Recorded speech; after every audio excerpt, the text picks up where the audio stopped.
Livro de Êxodo.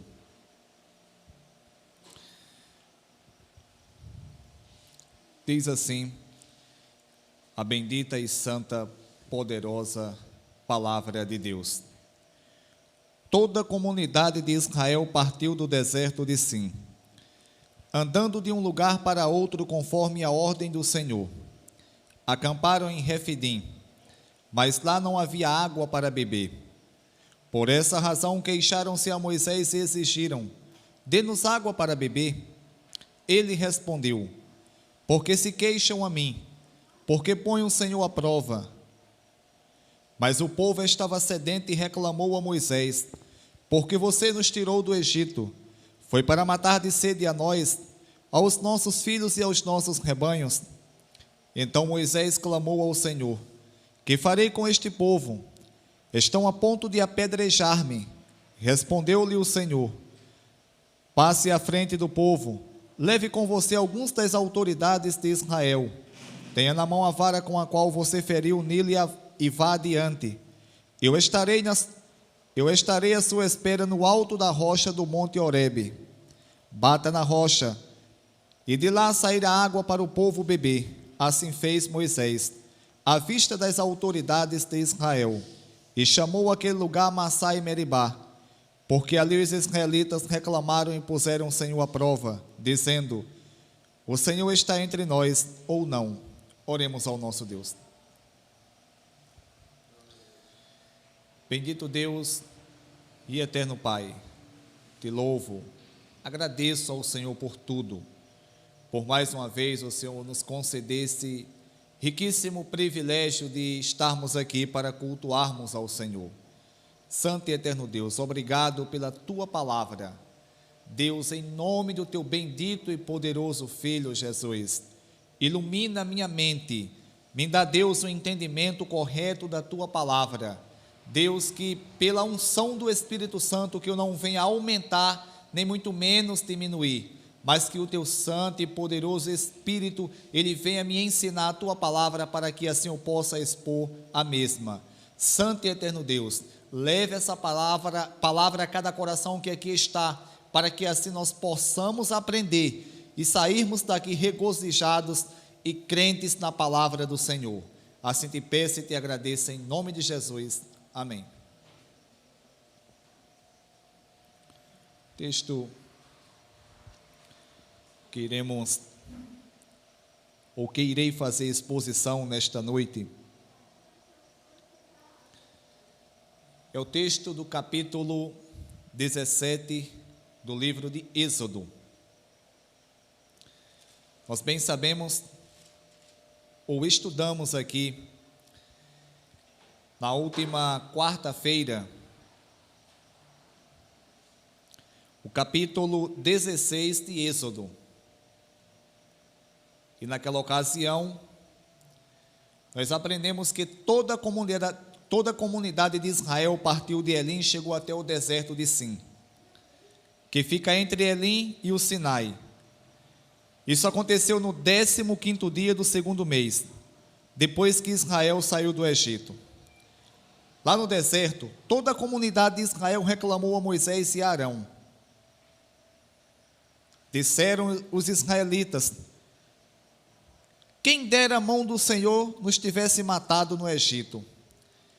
Lá nós sentávamos ao redor das panelas de carne e comíamos pão à vontade. Mas vocês nos trouxeram a este deserto para fazer morrer de fome toda esta multidão. Disse, porém, o Senhor a Moisés: eu lhes farei chover pão do céu. O povo sairá e recolherá diariamente a porção necessária para aquele dia. Com isso os porei à prova, para ver se seguem ou não as minhas instruções. Nós aprendemos aqui que o povo de Israel, eles na caminhada no deserto, eles chegando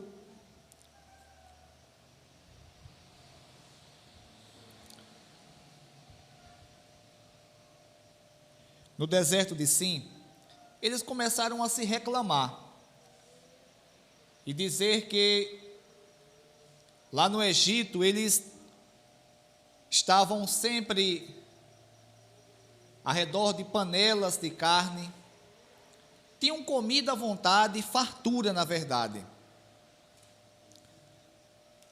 E Deus, ao ver a reclamação do povo de Israel, Deus decide,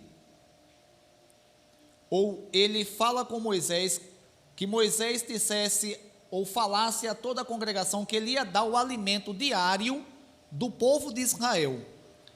E a cada dia o povo de Israel ia sair e pegar a quantidade necessária para cada pessoa. E assim aconteceu. Da forma que Deus, ele tinha falado para Moisés, para que Moisés falasse com o povo de Israel. No entanto, nós aprendemos quarta-feira que Deus, ele orientou Moisés, que Moisés deveria também orientar o povo de Israel, que eles saíssem todos os dias para pegar a quantidade necessária para cada dia. Só que na sexta-feira, eles pegassem o dobro do que pegava num dia normal. Para que na sexta-feira, a quantidade da sexta, que era o dobro, servisse tanto para a sexta, como também para o sábado, que era o dia de descanso do povo de Israel. E o que é que o povo de Israel fez? Primeiro, Deus disse que cada um pegasse a quantidade necessária para cada dia, e não guardasse nada para o dia posterior. E eles estavam guardando, estavam desobedecendo a Deus. Quando fosse na sexta-feira, pegasse o dobro, e no sábado não necessitava que eles voltassem ou fossem ao campo para recolher a quantidade para o sábado, porque já tinham recolhido na sexta. E mesmo assim, algumas pessoas foram desobedecendo a Deus.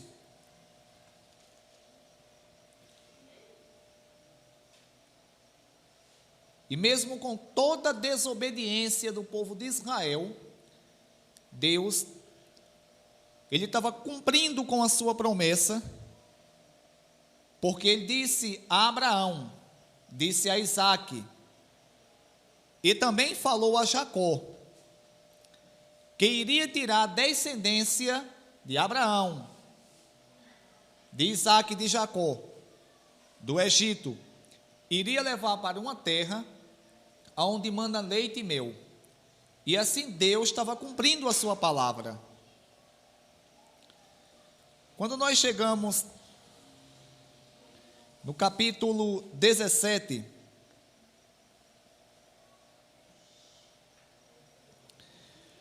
o texto diz assim: toda a comunidade de Israel partiu do deserto de Sim, andando de um lugar para outro, conforme a ordem do Senhor.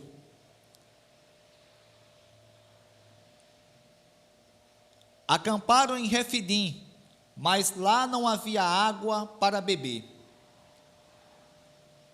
E o povo de Israel, eles continuaram a caminhada em direção à terra prometida, Canaã. E toda a comunidade parte do deserto de Sim, andando de um lugar para outro, conforme a ordem do Senhor. E diz o texto sagrado, que eles acamparam em Refidim, mas lá não havia água para beber. Primeiro, o que nós temos que observar no texto é que toda a comunidade de Israel, eles partiram com a ordem do Senhor, conforme o texto diz, conforme a ordem do Senhor. Portanto, o povo de Israel, eles tinham, na verdade, a obrigação de confiarem em Deus, ou confiar em Deus. Porque não foi homem comum, não foi um ídolo, não foi qualquer uma pessoa que orientou o povo de Israel a continuar na caminhada e de acampar em Refidim, mas sim Deus. E como diz o texto sagrado, lá não havia água. Irmãos, nós temos que entender uma coisa, é que o Deus que nós servimos é um Deus que é soberano sobre todas as coisas. Deus, ele quando foi criar o homem, o universo e todas as coisas, Deus, ele não pediu orientação a ninguém, e ele não pediu ajuda a ninguém. Unicamente a Bíblia vai nos ensinar que a Santíssima Trindade, eles, num conceito eterno, eles começaram a criar tudo do nada. Portanto, nós servimos a um Deus que tudo pode, a um Deus que ele faz o que quer, na hora que quer e da forma que ele quer. Uma coisa que nós temos que aprender diariamente é que não existe nada impossível para Deus. Acredito que os irmãos que aqui estão, inclusive eu também, algumas vezes tive o desprivilégio de escutar alguém usar o versículo 37 do capítulo 1 do Evangelho que segundo escreveu Lucas, onde o versículo diz, num contexto lá, adequado para se dizer que não há nada impossível para Deus, e realmente não há. Todavia, as pessoas pegam esse versículo para fazer uma aplicação aonde não é devido,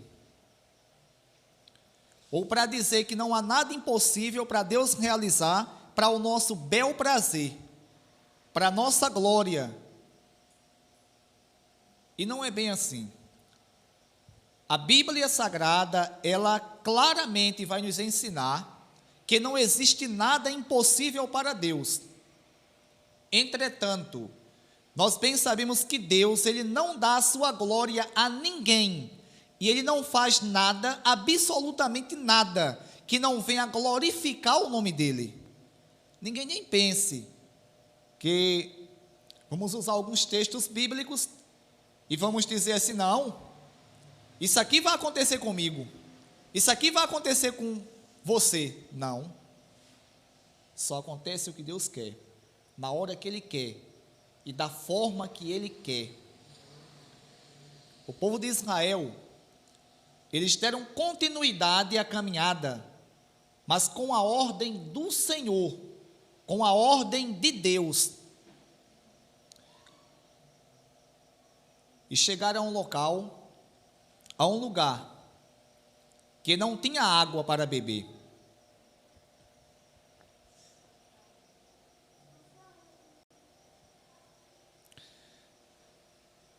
Toda a comunidade de Israel partiu do deserto de Sim, andando de um lugar para outro, conforme a ordem do Senhor. Acamparam em Refidim, mas lá não havia água para beber. Versículo 2: Por essa razão queixaram-se a Moisés e exigiram: dê-nos água para beber. Uma coisa que o texto vai nos ensinar é que eles queixaram-se a Moisés e exigiram: dê-nos água para beber.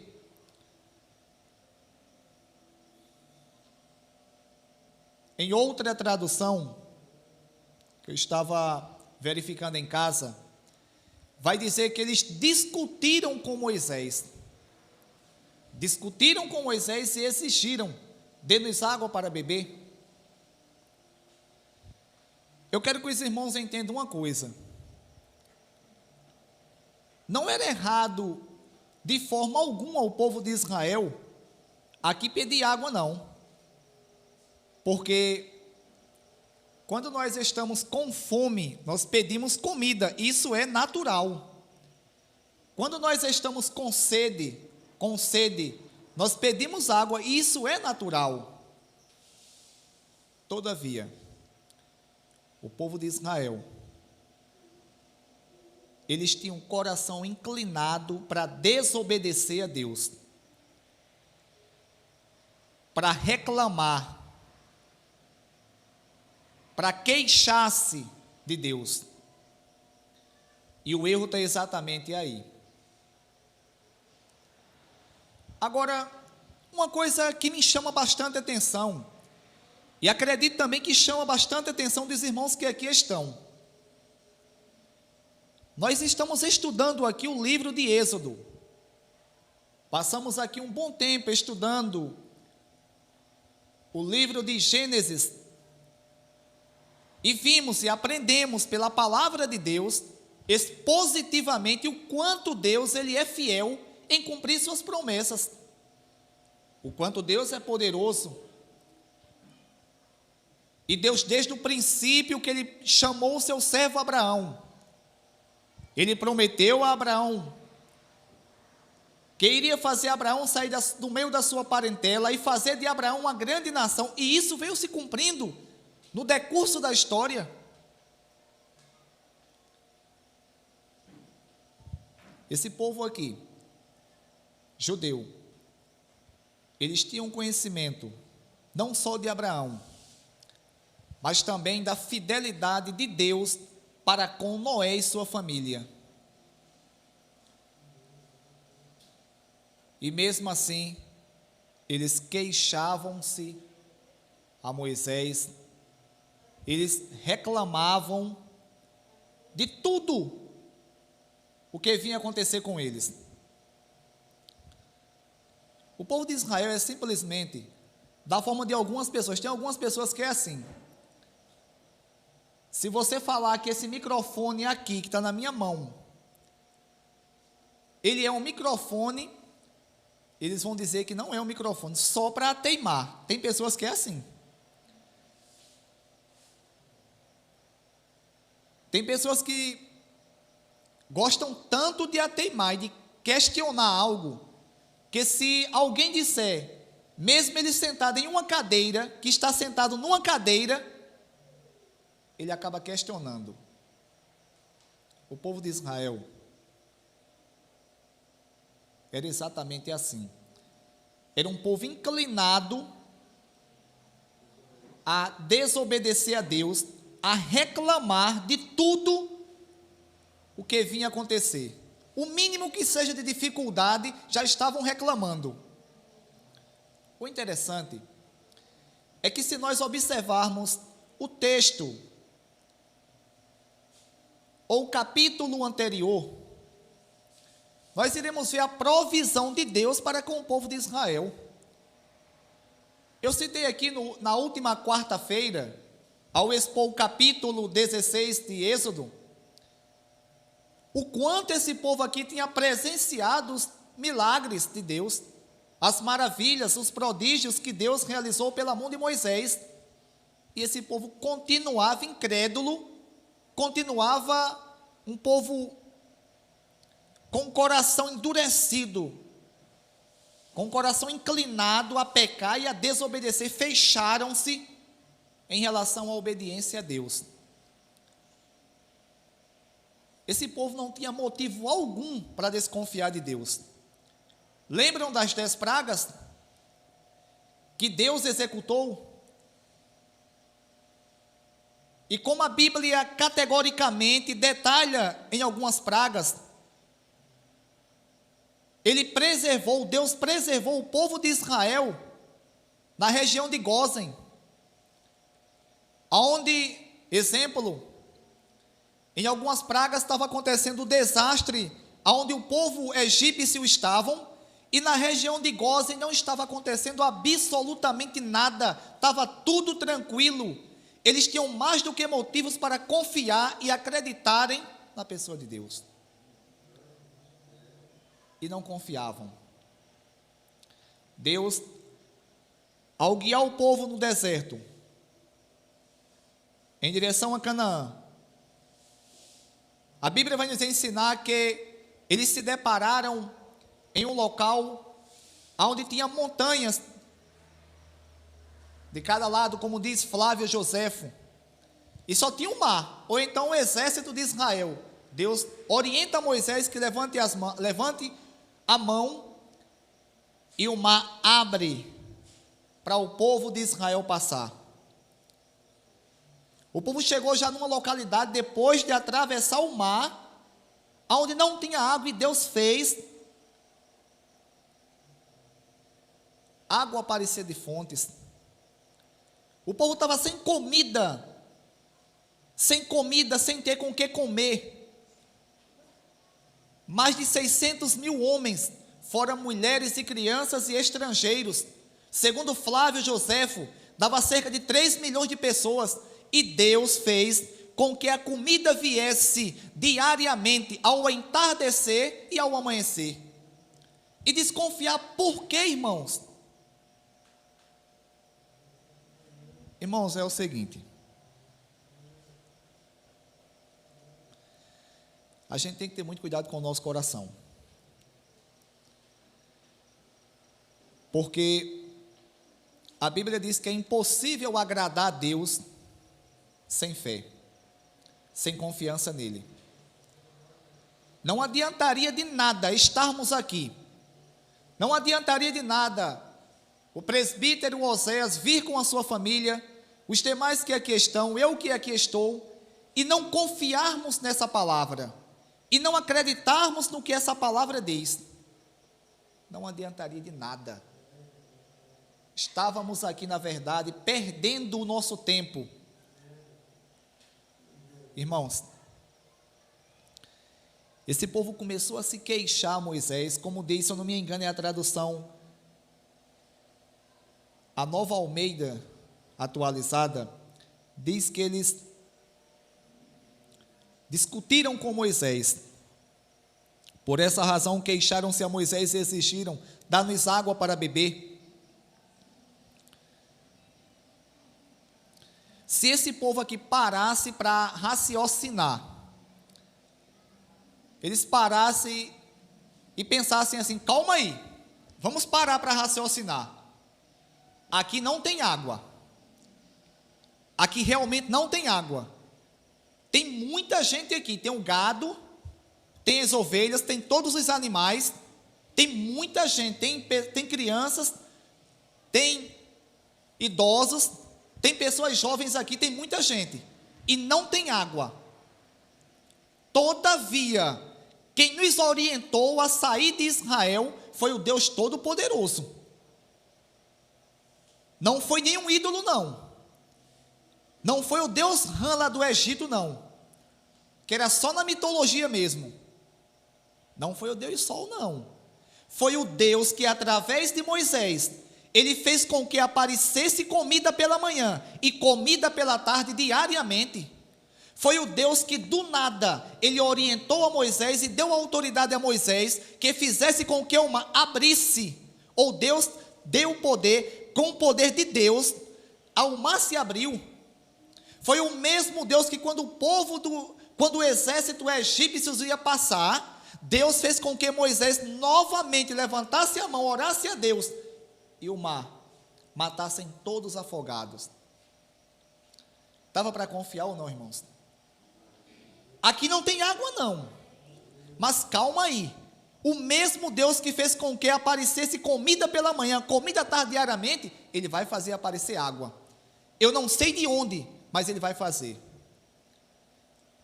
Mas, irmãos, infelizmente,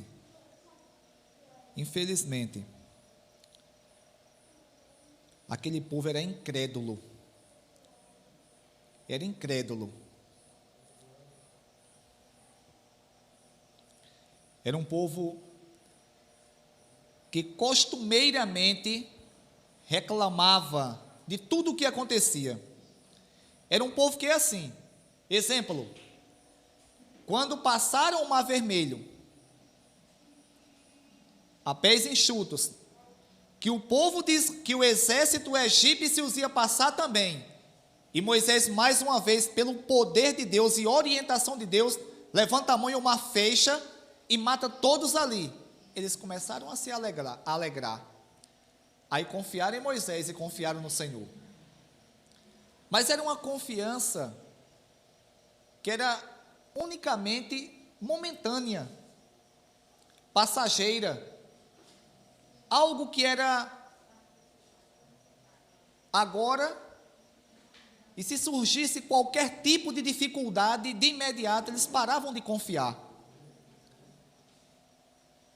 Era uma confiança na qual a palavra fé,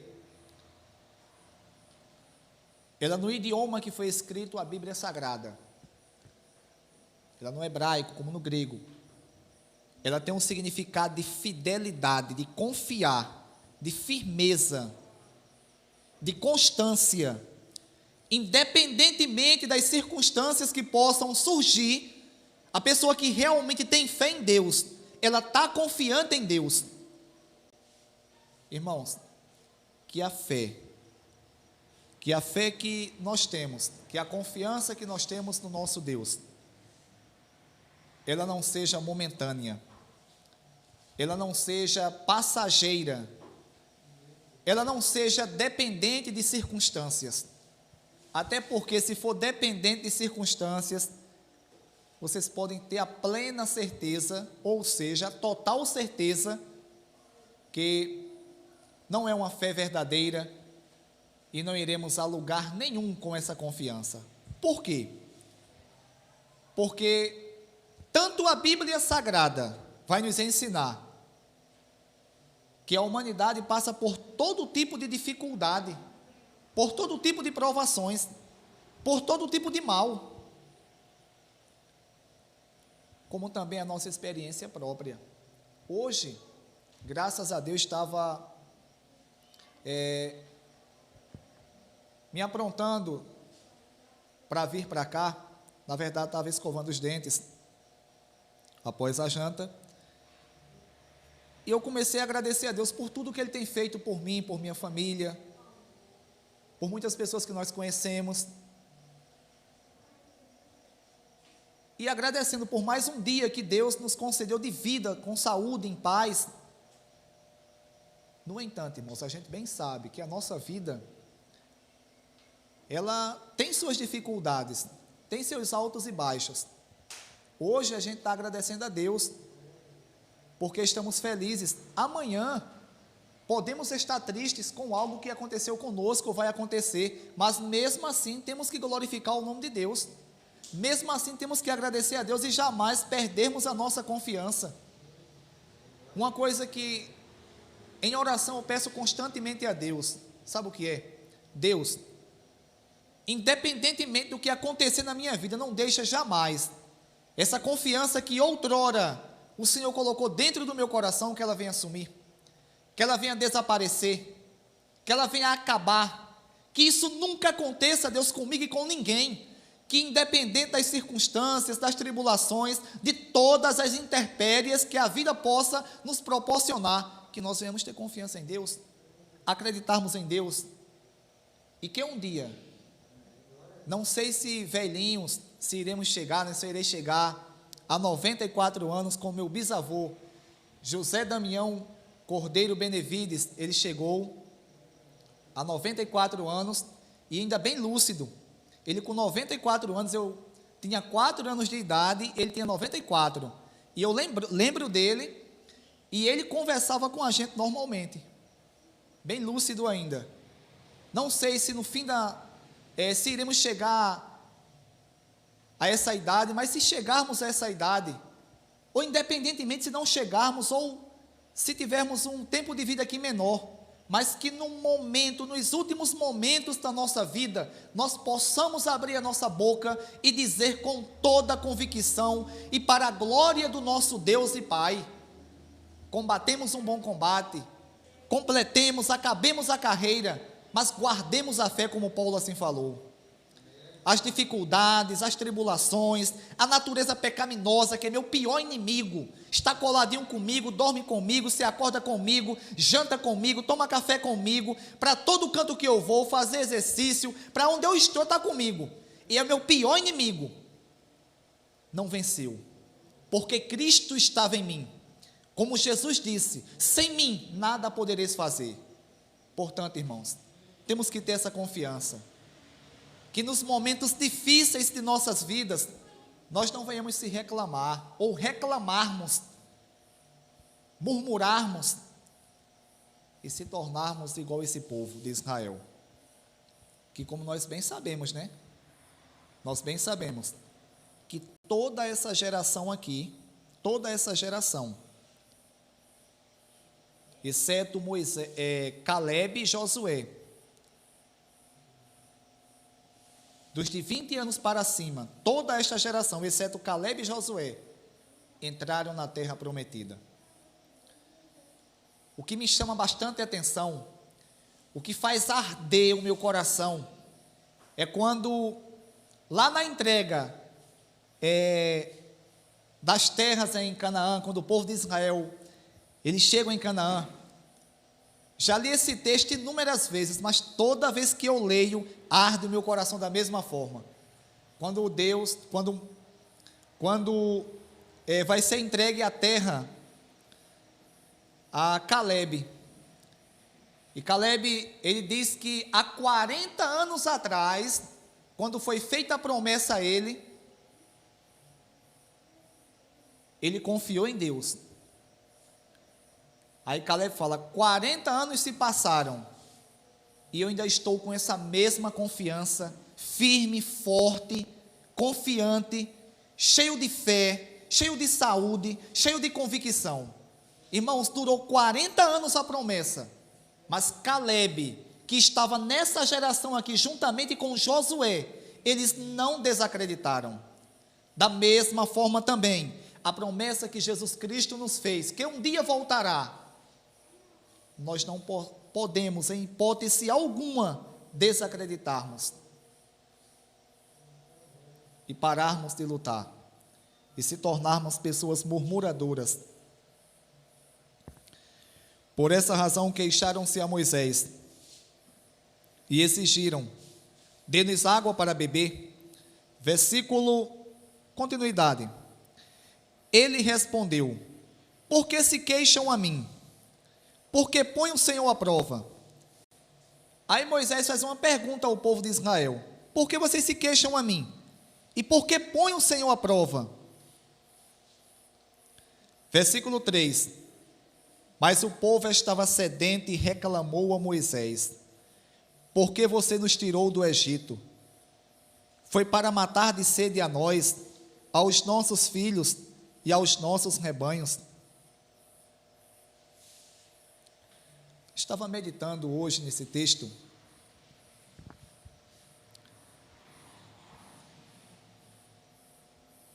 e me chamava a atenção a questão do povo de Israel, quando Moisés fala, por que se queixam a mim? Por que põe o Senhor à prova? Aí o povo responde no versículo 3, mas o povo estava sedento e reclamou a Moisés, porque você nos tirou do Egito, foi para nos matar de sede a nós, aos nossos filhos e aos nossos rebanhos. Primeiro, irmãos, uma coisa que me chamou bastante atenção aqui, é que realmente Moisés, foi a pessoa que Deus escolheu, para que Deus viesse usar, e ele libertar o povo de Israel do Egito. Isso a gente sabe claramente, né? Foi Moisés. E Arão era o porta-voz de Moisés. Todavia, quem libertou o povo de Israel do Egito foi Deus. E Moisés aqui, quando vê o povo se reclamar, Moisés, quando vê o povo aqui murmurar, Moisés diz assim, por que vocês se queixam a mim? Por que põem o Senhor à prova? O povo estava tão incrédulo com Moisés, preste atenção, Preste atenção. O povo estava tão incrédulo com Deus, que disseram assim: porque você nos tirou do Egito, foi para nos matar de sede a nós, aos nossos filhos e aos nossos rebanhos, que nem atribuíram a Deus, nem no nome de Deus aqui falaram. Será que estavam incrédulos? Eles poderiam muito bem falar assim: mas Moisés, cadê o Deus? Cadê Deus, Moisés, agora? Nem isso disseram, irmãos. Eles não usaram nem o nome de Deus aqui. Estavam completamente incrédulos em relação ao Deus Todo-Poderoso. Completamente incrédulos. Pessoas que fecharam o coração. Pessoas que não queriam, mesmo vendo os milagres, os prodígios, mesmo vendo toda a provisão de Deus. Porque há pouco tempo atrás, Deus fez com que surgisse o maná, as cordonizes, saciou a fome daquele povo. E agora, nem no nome de Deus é que eles falam mais.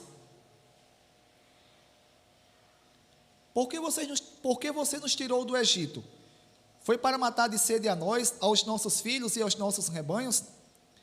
Essa praticamente a mesma coisa aqui falaram no capítulo 16.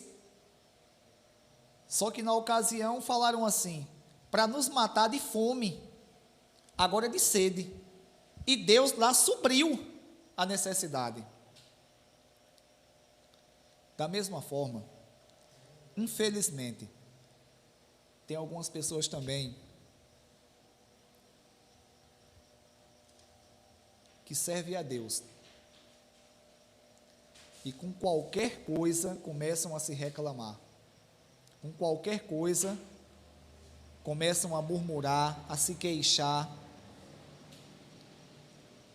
Não lembram que quando eram do mundo, Deus preservou essas pessoas no mundo.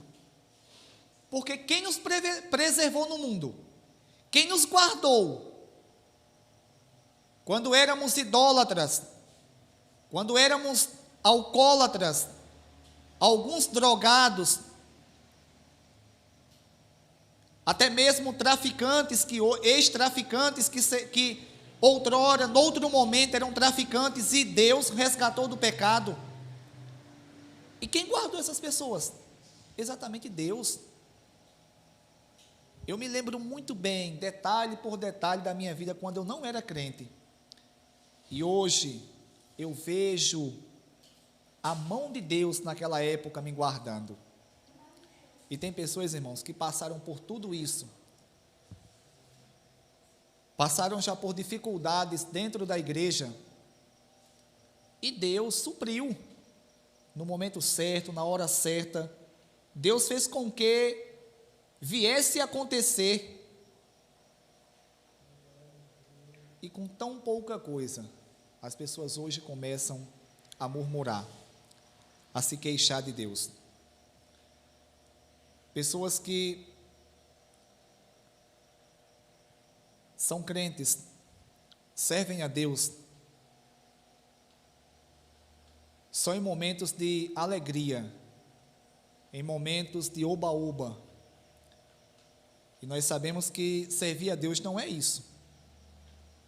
Servir a Deus é lutar, é guerra. Aqui é campo de batalha. Servir a Deus não é colônia de férias, não. Aqui o negócio é complicado.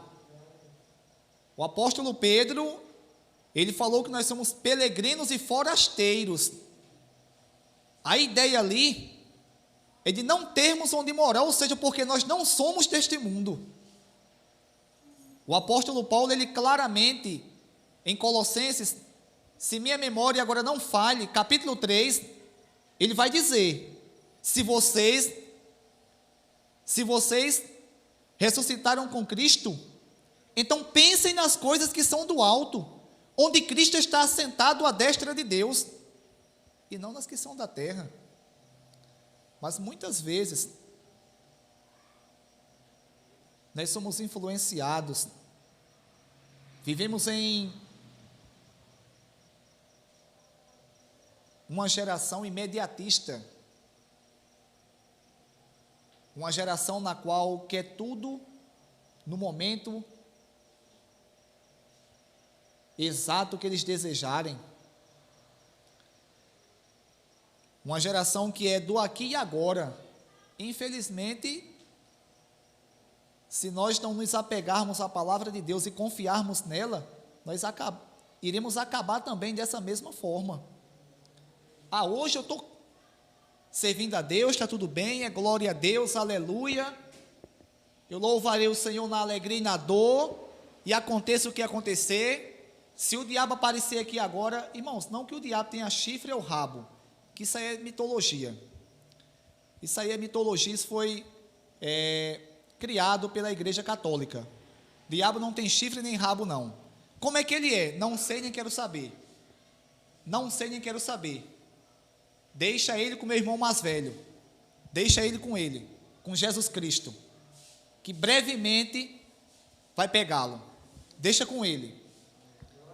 Agora, irmãos, tem gente que é assim, tem crente que é assim, tem dia só, se o diabo aparecer aqui agora, eu pego ele pelo rabo e amarro o rabo dele no chifre, eu estou cuspindo fogo. Aí surge uma dificuldade. Mas Deus não faz isso agora. Onde é que está Deus? Cadê Deus? Mas Deus, por que não está acontecendo isso? Mas Deus, eu quero isso, quero aquilo. Irmãos, não é bem assim não. A Bíblia vai dizer que nós somos servos de Deus. A palavra servo, no idioma que foi escrito, o Novo Testamento, que é o grego, ela tem um sentido de escravo. Escravo, ele tem que servir a Deus sem questionar. Se nós somos servos de Deus, mesmo com todas as dificuldades que vêm sobre nós, mesmo se nós murmurarmos, temos que olhar para a palavra de Deus e vermos que não é bem assim. O Deus que supriu as nossas necessidades há um tempo atrás, o Deus que no período veterotestamentário, do Antigo Testamento e neotestamentário, foi um Deus provedor, um Deus que supriu todas as necessidades de seus servos, foi fiel às suas promessas, é o mesmo Deus que nós servimos hoje. Mas eu estou precisando disso e não aconteceu ainda. Calma, continue confiando em Deus, continue esperando em Deus, continue orando a Deus, continue obedecendo a Deus, que no momento certo Deus vai agir. Se aquilo que você está precisando for realmente uma necessidade, não se preocupe, Deus vai agir. Agora, tem coisa que nós queremos que não é necessidade. Eu, Romualdo, já orei por algumas coisas para mim, e orei inúmeras vezes, incansavelmente, e não aconteceu. E vou confessar um pecado aqui. E eu fiquei até triste porque não tinha acontecido. Todavia, hoje, eu tenho uma plena certeza, pelo que aconteceu na minha vida, pela palavra de Deus, que se eu tivesse tido aquilo que eu pedi, eu tinha me prejudicado em algum momento da minha vida. Portanto, Deus não deu, porque ia me prejudicar. Mas o povo estava sedento e reclamou a Moisés: por que você nos tirou do Egito? Foi para matar de sede a nós, aos nossos filhos e aos nossos rebanhos. Versículo 4. Então Moisés clamou ao Senhor: que farei com este povo? Irmãos, o negócio aqui era complicado. Moisés, quando se deparou com toda aquela situação de murmuração, eles discutindo com Moisés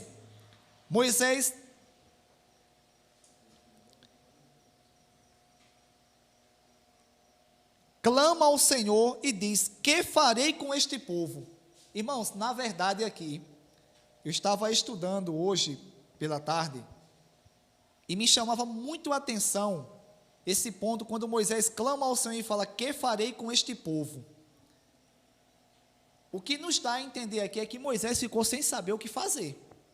Imagina só, um de nós aqui no meio de quase 3 milhões de pessoas, num lugar deserto, sem água, e a grande maioria ali reclamando. Imagina só o barulho que fazia aquilo ali. Porque se nós começarmos a conversar aqui, e cada um conversar de uma vez só, faz um barulho já grande, né? Imagina só cerca de 3 milhões de pessoas. Na verdade, isso é quase a população de todo o estado da Paraíba. Quase a população de todo o estado da Paraíba. É muita gente. E Moisés aqui, ele clama ao Senhor, aí diz: que farei com este povo? Estão a ponto de me apedrejar-me. Estão a ponto de apedrejar-me. Respondeu o Senhor: passe à frente do povo. Leve com você algumas das autoridades de Israel. Tenha na mão a vara com a qual você feriu o Nilo e vá adiante. Irmãos, uma coisa que Deus falou comigo nesta tarde, falou comigo, e se os irmãos prestarem atenção, Deus vai falar com vocês também por essa palavra aqui agora, pela Bíblia. Moisés, quando se viu aperreado, ele clamou ao Senhor e disse: que farei com este povo? Eles estão a ponto de apedrejar-me. Moisés, ele fez uma coisa muito certa. Ele, quando se viu naquela dificuldade, naquela situação, ele não tentou criar nada de sua própria mente, não, viu? Ele clamou ao Senhor. Portanto, em todo e qualquer momento de dificuldades em nossas vidas, de aperreios, que nós venhamos também clamar ao Senhor, falar: Deus, e agora? O que eu farei? A minha mente, Deus, está uma bagunça. Eu não consigo, Deus, por mim, pela minha inteligência, pela minha capacidade, fazer absolutamente nada mais. Clamem a Ele, clamem a Deus. E olha o que é que Deus falou. Respondeu-lhe o Senhor: passe à frente do povo, leve com você algumas das autoridades de Israel, tenha na mão a vara com a qual você feriu o Nilo e vá adiante. Deus falou a Moisés: passa à frente do povo, ou seja, continua, passa à frente do povo, passa à frente do povo, leve com você algumas das autoridades de Israel, tenha na mão a vara com a qual feriu o Nilo e vá adiante. Deus mandou Moisés continuar, orientou o que Moisés devia fazer. Irmãos, esse é o Deus que nós cremos, esse é o Deus que nós acreditamos. Eu não esqueço nunca, eu não congregava aqui ainda, eu estava passando por uma dificuldade, e se eu não me engano, era um dia de domingo, eu estava na minha casa,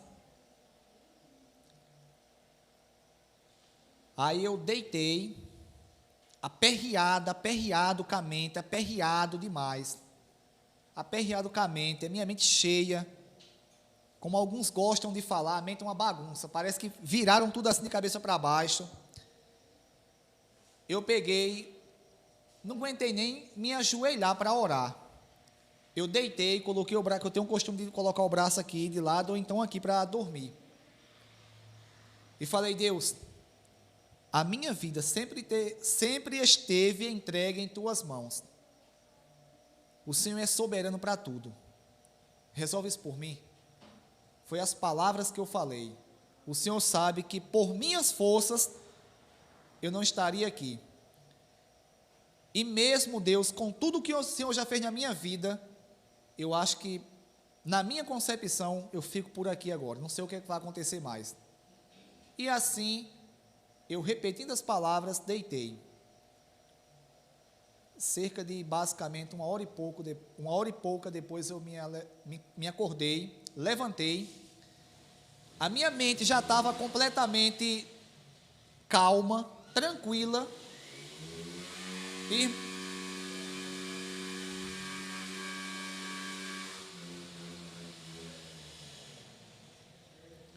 Irmãos, e quando menos eu esperava, tudo aquilo foi resolvido.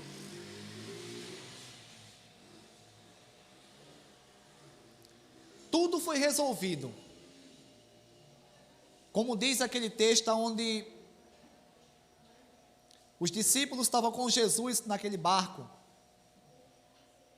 e se fez bonança. Deus, ele me orientou no momento certo, acalmou as tempestades da vida, e para a honra e a glória do nosso Deus, estou aqui hoje, como vocês também estão aqui hoje. Em momentos de dificuldades, clamem a Deus, peça orientação a Deus, que Deus há de guiar. Irmãos, e Deus fala, viu? Deus fala e fala muito hoje, pela palavra dele. A palavra de Deus é a maior revelação de Deus para com o homem. Na palavra de Deus, na Bíblia Sagrada, tem todas as orientações necessárias que o homem ele possa imaginar para a sua vida. Deus, ele fala por sua palavra.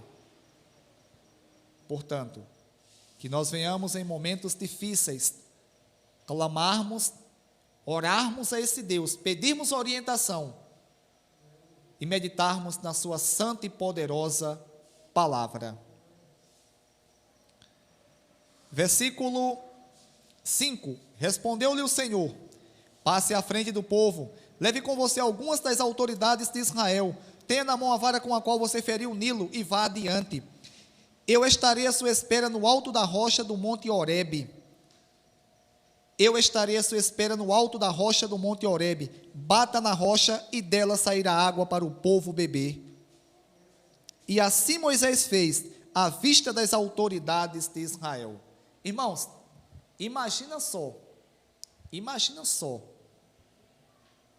em meio àquela muvuca toda que estava acontecendo, Moisés clama a Deus, Deus manda Moisés passar à frente do povo, levar algumas autoridades de Israel, levar a vara com a qual ele feriu o Nilo, e Deus ordena a Moisés a bater numa rocha, bata na rocha e dela sairá água para o povo beber. E assim Moisés fez, à vista das autoridades de Israel. Uma coisa que nós temos que aprender, que servir a Deus implica em nós confiarmos nele, em acreditarmos nele. Independentemente do que Deus, ele nos orientar a fazer por sua palavra, ou colocar no nosso coração, que devemos confiar nele. Independentemente de qualquer coisa, irmãos, temos que confiar. É normal isso aqui? É natural? Para a mente humana, para o incrédulo, para o ateu, para a pessoa que não confia em Deus, a pessoa num deserto bater numa rocha e dela sair água, não é normal. Mas para quem confia em Deus, para quem acredita nesse Deus todo-poderoso, nesse Deus que é provedor, nesse Deus que faz jorrar água de uma pedra, sabe que é possível.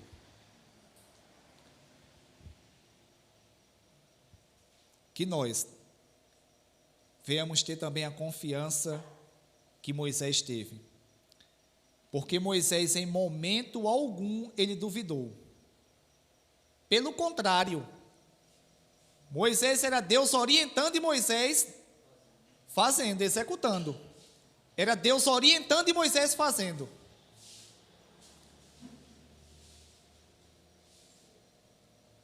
Portanto, que na nossa vida, que no nosso cotidiano, que no nosso dia a dia, nós venhamos também aprender pela palavra de Deus, seguirmos as suas orientações, confiarmos em Deus, que a nossa confiança em Deus,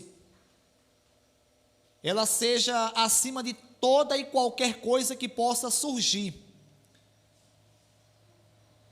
Não importa as dificuldades, não importa os problemas, não importa o que possa acontecer futuramente, não importa o que está acontecendo no exato momento. O que nós temos que fazer é exatamente confiarmos e acreditarmos em Deus. Porque o impossível, Deus há de fazer para suprir todas as nossas necessidades. Era uma coisa que incomum para esse povo, como é incomum para nós hoje também. Surgir água da rocha, água, bater numa rocha no deserto, bater numa rocha no deserto e surgir água. Irmãos, que Deus em Cristo, Ele venha colocar confiança dentro de nossos corações continuamente. Que Deus em Cristo, Ele venha colocar fé, uma fé salvífica em nossa vida, para que nós possamos fazermos a vontade dEle. O apóstolo Paulo, ele escrevendo aos Coríntios, no capítulo 10, versículo 4, se eu não me engano, da primeira epístola que ele escreve, ele fala que essa rocha era Cristo. E bateu, Moisés bateu na rocha, feriu como Deus assim orientou e saiu água. O apóstolo Paulo diz que essa rocha os seguia. Igreja, que nós também venhamos acreditarmos na rocha que é Cristo, acreditarmos nas suas promessas, acreditarmos na sua soberania, acreditarmos que Ele falou que estaria conosco todos os dias até o fim dos tempos, e essa tem que ser a nossa confiança. Dificuldades surgirão. Essa pandemia, ela vai passar. Ela vai passar. Agora, coisas piores virão. Coisas piores virão. Porque a Bíblia nos fala acerca disso. Nos garante. Agora tem um detalhe. Eu confio na promessa que Jesus Cristo, Ele diante a confissão de Pedro, em 16 do Evangelho de Mateus, no capítulo 16 de Mateus, quando ele diz que sobre esta pedra, que é Cristo, ele disse que edificaria sua igreja e as portas do inferno não iriam prevalecer. Irmãos, e não prevalece. O interessante é que porta nos dá a ideia de guardar algo, né? Tem pessoas que pensam que quando expõe esse versículo, o certo é dizer que a igreja está guardada e ninguém toca. É exatamente o contrário. Porta guarda. Então Jesus disse que as portas do inferno não prevalecerão, ou seja, o reino das trevas não há de prevalecer, porque a igreja tem como seu líder, como seu cabeça, o valente, mais valente do que o valente, que entra na casa, amarra o valente que lá estava e a domina. Esse valente é Jesus Cristo de Nazaré. Esse valente é o que nos fez a promessa que estaria conosco. Esse valente é o qual nos chamou, é o qual nos capacitou, é o qual nos deu força, e é o mesmo que vai nos guiar até o último dia. Esse é Jesus Cristo. Assim fez Moisés à vista das autoridades de Israel. E chamou aquele lugar de Massá e Meribá, porque ali os israelitas reclamaram e puseram o Senhor à prova. Irmãos, Meribá significa rebelião. Ou seja, chamou aquele lugar Massá e Meribá, ou seja, rebelião. Porque ali os israelitas reclamaram e puseram o Senhor à prova, dizendo: o Senhor está entre nós ou não? O povo de Israel, eles frequentemente colocavam o Senhor à prova. Eles murmuravam constantemente. Eles viam os sinais, eles viam os milagres, mas mesmo assim, eles decidiram não crer. Incrédulos, de dura cerviz, como diz Estevão. O mesmo Estevão diz que eles resistiram tanto ao Espírito Santo, Atos capítulo 7, se não me engano, versículo 51, que a resistência se tornou uma blasfêmia contra o Espírito Santo. Que Deus em Cristo, Ele vem aplicar as suas palavras em nossos corações. O apóstolo Paulo, ele diz que tudo que foi escrito outrora ou noutro momento, foi escrito para o nosso ensinamento, para o nosso aprendizado, para o nosso exemplo. Portanto, que as palavras de Deus, elas sejam aplicadas aos nossos corações, que nós venhamos confiar em Deus, independentemente do que acontecer aqui. Dias maus virão. É claro que oramos ao nosso Deus, a nossa oração é que Deus nos abençoe e nos guarde do mal, mas sabemos que dias maus virão, coisas ruins vêm pela frente. Todavia, o Deus que nos chamou, Ele é fiel, Ele é poderoso, Ele é soberano, Ele é supridor, e Ele nos fez a promessa que não nos abandonaria em momento algum. Portanto, irmãos, que nós venhamos confiar em Deus, que nós não venhamos ser como essas pessoas aqui, de coração duro, incrédulos, pessoas que têm um coração voltado a desobedecer a Deus. Pelo contrário, que nós venhamos abrir o nosso coração, que nós venhamos procurar a cada momento aprendermos de Deus e vivermos de conformidade à sua palavra. Que Deus em Cristo, Ele aplique as suas palavras aos nossos corações.